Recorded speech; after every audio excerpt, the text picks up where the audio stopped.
হাতের যে চামড়াগুলো, এবং আমাদের চামড়াগুলো টান টান হয়েছে যুবক মানুষের, এই চামড়াগুলো গুণা করতে করতে জড়ো হয়ে গেছে। আপনার কপালের গালের চামড়াগুলো জড়ো হয়ে গেছে, মুখ হয়ে গেছে, দীর্ঘ হয়ে গেছে, গুণা করতে করতে, নাফরমানি করতে করতে। কিন্তু আপনি শেষ মুহূর্তে যে বুঝতে পারলেন, আহা, সারা জীবন যা করছি আপনি সব কিছুই বৃথা যাবে, কোনো কিছুই কাজে আসবে। কি করলাম? যে নবী এত কষ্ট করলেন, সেই নবীর জন্য আমি কি করলাম? যে আল্লাহ তাআলা আমাকে বানালেন, যার উদ্দেশ্যই ইবাদত, সেই ইবাদত করলাম না, আল্লাহ তাআলাই কবুল করেছেন। আপনি গভীর রাতে জানান আল্লাহকে, আল্লাহ আপনি আমাকে মাফ করেন, তওবা করেন, খালিস দিন। আল্লাহ রাসূল সংবাদ দিচ্ছেন, যারা গভীর রজনীতে আল্লাহ তাআলার কাছে ইখলাসের সাথে, বিনয়ের সাথে কান্না করে, ইস্তিগফার করে যারা আল্লাহ তাআলার কাছে ক্ষমা চায়, যদি ক্ষমা চাওয়ার মতো যদি চাইতে পারে, আল্লাহ রাসূল সাল্লাল্লাহু আলাইহি ওয়াসাল্লাম বলেন, আত-তাইবু মিনাল যামবি কামাল্লাহ তাআলা বলেন, মায়ের কোলের ভিতরে একটা শিশু যেমন নিষ্পাপ, ঠিক ওই ব্যক্তি যদি তওবা করে খালিস দিলে ওই ব্যক্তি এরকম নিষ্পাপ হয়ে যায়। সুবহানাল্লাহ, কি দয়া, কি মায়া আল্লাহ তাআলা। আল্লাহু আকবার। মুহতারাম, আর আমরা আজকে অনেক হতাশার মধ্যে পড়ে আছি, এত গুনাহ করছি, আল্লাহ কি মাফ করবে? কোনদিন নামাজই করলাম না, এখন আমার নামাজ পড়ে কি করবো? একজন সুদ খায়, একজন ঘুষ খায়, এখন ওই সুদখোর যদি নামাজ পড়ে, আর একজন পাশ থেকে গায়ে তো সুদ খায় নামাজ পড়ে কাজ করে, অথচ সে নিজে নামাজ পড়ে। আচ্ছা, আপনি সুদ খান না, আপনি নামাজ পড়েন না, যে সুদ খেয়ে সে নামাজ পড়তেছে, এর বাধা দেওয়ার দরকার নেই, এর বাধা দেওয়ার কি নাই? আপনার বাধা দেওয়ার কোনো ইখতিয়ার নাই। কেননা ইন্নাস সালাতা তানহা আনিল ফাহশাই ওয়াল মুনকার, একমাত্র নামাজই পারে মানুষকে অশ্লীল, অনাচার, সমস্ত খারাপ কাজ থেকে বিরত রাখতে পারে, একমাত্র নামাজ। সে ব্যক্তি এখন খারাপের মধ্যে আছে, এখন সে যারা বিচার অন্যায় ভিতরে আছে, কিন্তু নামাজ পড়ার কারণে তো সে একদিনে খারাপ কাজ থেকে ফিরে আসতে পারে। কিন্তু যদি নামাজে ছেড়ে দেয়, তাহলে তার ভালো দিক ফিরে আসার কোনো আসক্তই থাকে না। খবরদার, কাউকে কোনো টুকারি করবেন না, মস্কার করবেন না। নামাজ পড়ছি হয়তো একদিন আল্লাহ তাআলা নামাজের উসিলা করে একদিন হেদায়েত দান করবেন, কথা ঠিক না? এমনটা করা যাবে না। দেখেন, সর্বশেষ যে কথাটা, আমাকে আপনাকে দুনিয়া থেকে যাইতেই হবে, কেউ আসতে পারবে না, যাইতেই হবে। এই পৃথিবীতে একদিন আমার আপনার কোনো অস্তিত্ব ছিল না। এখানে সর্বোচ্চ বয়স 60, তার বেশি হয় না। 60 বছর আগে পৃথিবীতে আপনার কোনো অস্তিত্ব ছিল? হ্যাঁ, মনে হয় আপনাদের ছিল, কথা বলে অস্তিত্ব ছিল আপনাদের? আজ থেকে 60-65 বছর আগে আমাদের কারো পৃথিবীতে অস্তিত্ব ছিল না, কেউ আমাদেরকে চিনত না, আমাদের কোনো নাম ছিল না, কোনো সুনাম ছিল না, আমাদের কোনো বাড়ি ছিল না, ঘর ছিল না, কেউ আমাদের চিনত না, কথা ঠিক না? আজ থেকে 60 বছর পরে আমার আপনার ঠিক আগের মতো এই পৃথিবীতে কোনো অস্তিত্ব থাকবে না। একটু চিন্তা করছে, এই বিষয়গুলো চিন্তা করতে হবে। এই বিষয়গুলো মাথার ভিতরে ঘুরাই দেয়। যখন রাত্রির বেলা বালিশের সাথে মাথাটা লাগাইবেন, তো লাগাই একটু হিসাবটা করবেন, আয় আয় সারাদিন যে করালাম, একবারে ফজরের পর থেকে শুরু করে রাত 10টা 11টা 12টা পর্যন্ত যে করাইলাম সারাদিন দুনিয়ার ভিতরে, তো আমি কি বললাম যে আমি যে দুনিয়া থেকে চলে যাব, আসল জায়গায় আমাকে চাইতে হবে কবরে, তো সেই কবরের জন্য কি সারাদিন কিছু করতে পারলাম না, শুধু দুনিয়ার জন্যই করে গেল? একটু হিসাবটা বসার দরকার, একটু হিসাবটা মেলানোর দরকার, যে কি করলাম আমি, কোন অস্তিত্ব থাকবে না আমার। আমি একটা মানুষ মারা যাওয়ার পরে তার সাথে কি ঘটবে কবরের ভিতরে, মেডিকেল সায়েন্স ইনারা গবেষণা করে বলতেছে, একটা মানুষ যখন মৃত্যুবরণ করে, মৃত্যুবরণ করার পরে যখন তাকে কবরের ভিতরে রাখা হয়, তা মেডিকেল সায়েন্স বলতেছে, কবরের ভিতরে যখন রাখা হয় 24 ঘন্টা যখন অতিক্রম করে, কয় ঘন্টা? 24 ঘন্টা যখন পার হয়ে যায়, এই মৃত ব্যক্তির শরীরের ভিতরে এমন একটা ভয়ানক একটা পোকা আবিষ্কার হয়, এবং সেই পোকাগুলো তার বিভিন্ন রকম ছিদ্র দিয়ে বাইরে হতে থাকে, এবং এত পরিমাণে দুর্গন্ধ, এত পরিমাণে দুর্গন্ধ, বিজ্ঞানীরা বলতেছে, মেডিকেল সায়েন্স বলতেছে যে এই দুর্গন্ধ পৃথিবীর কোনো মানুষ সহ্য করার মতো এখতিয়ার রাখে না। এর জন্য আপনাদেরকে দাফন কাফনের নিয়ম করে দিয়েছেন সেই আল্লাহ সাল্লাল্লাহু আলাইহি ওয়াসাল্লাম থেকে আল্লাহ রাব্বুল আলামিন। দেখেন, যখন 24 ঘন্টা হয়ে গেল, কবরের ভিতরে যাবেন কি যাবেন না? কবরের সবাই যাবেন না ভাই? সবাই যাওয়া লাগবে, কেউ পারবেন না, কেউ বসতে পারবেন না। 24 ঘন্টা চলে গেল, মেডিকেল সায়েন্স বলতেছে যখন আপনার 3 দিন হয়ে যাবে কবরের ভিতরে রাখা, আপনার এই যে কি সুন্দর গর্ব এই মা, কত যত্ন, আল্লাহু আকবার, কত সেবা। অবশ্যই আপনি সেবা করবেন।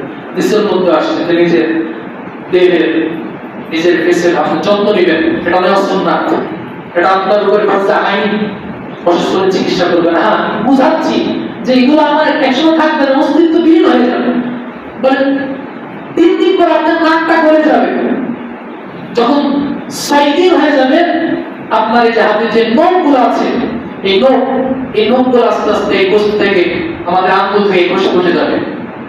একটু চিন্তা করেন, দুনিয়ার কাজটা কি করতেছে, এই নখগুলো বসে যাবে আপনার। যখন 9 দিন হয়ে যাবে, বলে আপনার শরীরে যত পশম রয়েছে, যে চুল রয়েছে, কত স্টাইল করে আজকে যুবক ভাইরা আমার, আল্লাহ যে কিছু কত কষ্ট করলো, সেই নবীজির তরিকা, নবীজির সুন্নাহকে ধরা লাগবে। আমরা ইহুদি খ্রিস্টান বেদি তাদের কালচার এগুলো নিয়ে আমরা পড়ে আছি। অথচ ইহুদিরা, এই বেদিরা তাদের 24টা ঘন্টা মুসলমানদের কি করে ধ্বংস করা যায়, এই পৃথিবীকে তাদেরকে কিভাবে ধূলিসাৎ করা যায়, ইহুদিরা সবসময় এগিয়ে, মন্দ সবসময় এগিয়ে চিন্তিত। অথচ আমরা সেই মুসলমানরা আজকে সেই ইহুদি খ্রিস্টান তাদের কালচারকে ইস্তেমাল করছি। আল্লাহ তাআলা হেফাজত করে। মোহতারাম, বলে 9 দিনের দিন আপনার চুল উঠে যাবে। 9 দিন পর থেকে মেডিকেল সায়েন্স বলতেছে আপনার পেটটা খোলা শুরু হয়ে যাবে।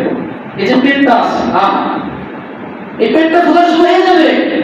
17 দিনের দিন এই কবরের ভিতরে আপনার পেটটা ফেটে যাবে, মেডিকেল সায়েন্স বলতেছে। 17 দিনের দিন আপনার এই পেটটা গ্যাস হয়ে কবরের ভিতরে ফেটে যাবে। মেডিকেল সায়েন্স বলে 2 মাস, অর্থাৎ যখন 7 দিন হয়ে যাবে, তখন আপনার শরীরে আর কোনো গোস্তের অস্তিত্ব থাকবে না। এই যে কত সুন্দর গোস্ত, আমাদের গায়ে গোস্ত মাংস আছে, এগুলো সবকিছু আপনার শরীর থেকে গলে গলে সব আলাদা হয়ে যাবে, মাটির সাথে মিশে যাবে। বাকি থাকবে কঙ্কা, হাড্ডিগুলো বাকি থাকবে। বলে 7 দিন থেকে হাড্ডিগুলো একটা আরেকটা থেকে যে জয়েন্ট গুলো আছে, এগুলো খোলা শুরু হয়ে যাবে। 90 দিনের মধ্যে এই জয়েন্ট গুলো খোলা সব সারা হয়ে যাবে। এই করতে করতে যখন 1 বছর চলে যাবে, আপনার এই হাড্ডিগুলো এক পর্যায়ে যে মাটির সাথে মিশে যাবে। একটু মাথাটা ঘোরা। 1 বছরের মাথায়, এখন যদি আমি মারা যাই, 1 বছরের মধ্যে আপনার তো দুনিয়াতে কোনো আপনি মারা যাওয়ার মাত্র আপনার অস্তিত্ব শেষ দুনিয়াতে। আপনাকে যে কবরের ভিতরে রাখা হলো, দাফন করে দেওয়া হলো, এই কবরের ভিতরে 1 বছরের মধ্যে আপনার হাতটিও খুঁজে পাওয়া যাবে না। তাহলে আমরা অহংকার করি কেন? কি আর কেন অহংকার করি? কোন অহংকারটা আসে কোথা থেকে? আমার একটা মাথার মধ্যে আসে না। আপনি কেন অহংকার করেন? হাদিস করেন, কিতাবের নাম আছে, আমাদেরকে নাম দেখিয়ে দিয়ে যাবেন, নামাজ পড়া আমরা কোন কিতাবটা পড়ব, একটু বইগুলো পড়েন। 24টা ঘন্টার ভিতরে 2টা ঘন্টা অন্তত ইবাদতের ভিতরে লাগা। রুটিন ভাগ করে নেন, মানুষ জীবনে আপনার উন্নতি করা সম্ভব না। একটা টার্গেট নিয়ে আমাকে চলতে হবে, একটা রুটিন নিয়ে আমাকে চলতে হবে, আমি এইভাবে চলবো। কেন অহংকার আসে ভাই? অহংকার কেন আসবে? অহংকার তুই একজন করবে, তিনি কে? আল্লাহ। একজন অহংকার করবে, বাকি দুনিয়া কোন মানুষ আর অহংকার করবে এখতিয়ার রাখে না। আপনার বড় গাড়ি আছে, বাড়ি আছে, আপনার অনেক টাকার মালিক আছে, লোক ক্ষমতা হলে তো অহংকার করবেন? তো ক্ষমতার না, তো অহংকার করতে পারবেন না। অহংকার করে এখতিয়ার রাখেন না আপনি। অহংকার করবেন একজন আল্লাহ, কইছো? একজন আল্লাহ। আল্লাহ তাআলা বলেন, ইন্নাল্লাহ গানিয়্যুন আনতুল ফুকারা। দুনিয়ার সমস্ত মানুষের ফকির। ইন্নাল্লাহ গানিয়্যুন, নিশ্চয় আমি আল্লাহ ধনী। গনিত মানে ধনী। নিশ্চয় আমি আল্লাহ ধনী। আল্লাহ বলতেছেন কোরআনের কথা, নিশ্চয় আমি আল্লাহ ধনী। ইন্নাল্লাহ গানিয়্যুন ফুকারা, পৃথিবীর যত মানুষ আছে সবাই ফকির, সবাই মিসকিন। সে যাই হোক না কেন, যাই হোক না কেন, তো অহংকার কেন করবে? হাদিসের কুদসির মধ্যে আসছে যে অহংকার করে সে যেন আল্লাহ যত দিয়ে টানাটানি করে। নাউযুবিল্লাহি মিনাশ আস্তাগফিরুল্লাহ। অহংকার আল্লাহ রাসূল বলেছেন, লা ইয়াদখুলুল জান্নাতা মান কানা ফি কলবিহি মিসকালা যাররাতিন মিন কিবর। যার কলবের ভিতরে সামান্য অহংকার আছে, সে আল্লাহর বলার জান্নাতে প্রবেশ করতে পারবে না। অহংকার, অহংকার করা যাবে? আল্লাহ রাব্বুল আলামিন যেন আমাদের সব ভাইকে এই অহংকার নামক নোংরা জিনিস থেকে আল্লাহ তাআলা যেন আমাদেরকে হেফাজত করেন। যে 10 তলায় থাকে, পাশে যে মাটির ঘরে থাকে, সেও মানুষ, আপনিও মানুষ। 10 তলায় যিনি বসাইছেন পুরীকে, 10 তলায় যে থাকে ওখানে বসাইছেন কে? আল্লাহ। আবার যে মাটির ঘরে থাকে তিনারে বসাইছেন কে? আল্লাহ। তো অহংকার কি? আল্লাহ তো ইচ্ছা করলে আপনার এমন একটা রোগ দিবে, এমন একটা অসুখ দিয়ে দিবে, আপনি মুহূর্তের ভিতরে আপনি রাস্তায় চলে যাবে 10 তলায়। কথা ঠিক না? পারে না? আল্লাহ পারে না? এর জন্য অহংকার করা যাবে না। আল্লাহ পাক রব্বুল আলামিন আমাদের সবাইকে হেফাজত করেন। যে কথাটা সর্বশেষ আমি বলে দিই, সেটা হচ্ছে যে মৃত্যু কেউ এখান থেকে বাঁচতে হবে না, সবাইকে মৃত্যুর সাথে সুদান করতে হবে। কয়েকটা আয়াত করেছি কোরআন থেকে। এর মতো বাস্তব প্রমাণ, এর মতো বাস্তবতা, এর মতো বাস্তবতা সত্য। আগেই যেটা বললাম, পৃথিবীর সমস্ত বিষয় নিয়ে মতভেদ ইখতিলাফ আছে, কিন্তু মৃত্যু নিয়ে কারো ইখতিলাফ নেই। সবাই বলবে এটা নিয়ে কোনো মতভেদ, কোনো ইখতিলাফ নাই। এর জন্য আসেন আমরা সেই মৃত্যুকে বিশ্বাস তো করি, এবং মৃত্যুর পরে যে আমাদেরকে কবরে যে একটা প্রস্তুতি নিয়ে যাওয়ার যে একটা দরকার প্রয়োজন, সেই প্রস্তুতি আমরা দুনিয়াতেই নিই। মৃত্যুর পরে আর প্রস্তুতি নেওয়া সম্ভব হবে না।